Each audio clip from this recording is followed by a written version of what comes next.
Yes, indeed. That was his stoogeness with Sonic Youth from Snub back in '76 when it used to matter. Now, the Atlantic's a big pond. Sometimes we forget the culture gap.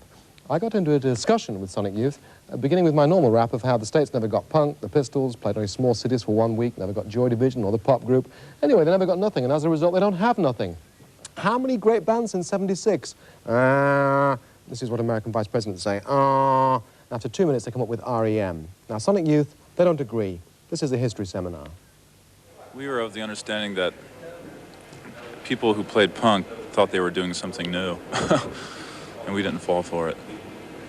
I mean, it was to us, it was, a rehash of bad pseudo-revolutionary tactics.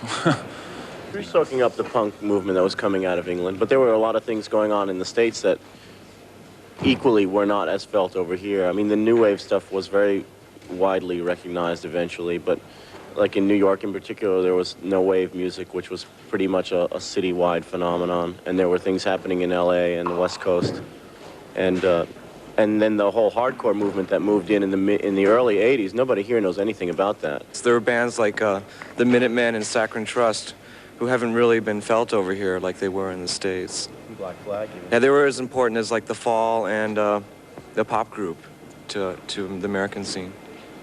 All right. There was a big fallout. I mean, you had a big fallout here after Sid died. You had this horrible kind of new wave pop thing that sort of like arose after that. Awful. And then during that fallout, I mean, because during punk, it wasn't necessary to look to America.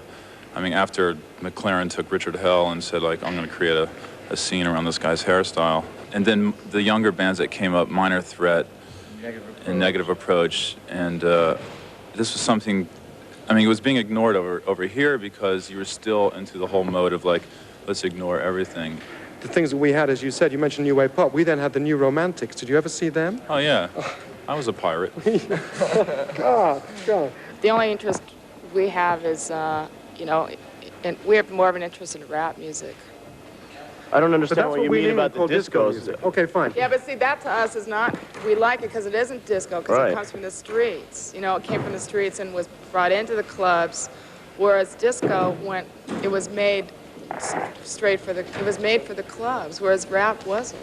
Yeah, American disco was a '70s white bitch kind of cocaine thing that was... Sure, but in England, you see, we see disco, we see hip-hop as something that happens in disco. I mean, hip-hop was so great because it was one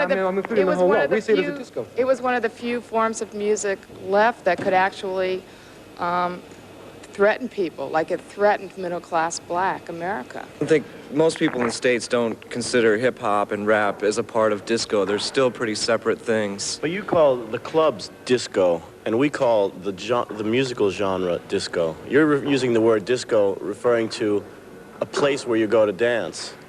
And we think of it, we're talking about it in terms of the music called disco music. Madonna isn't Nabisco, yeah? Well, she's Pepsi now. So.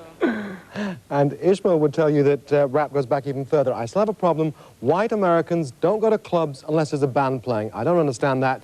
You want some more Iggy? Okay.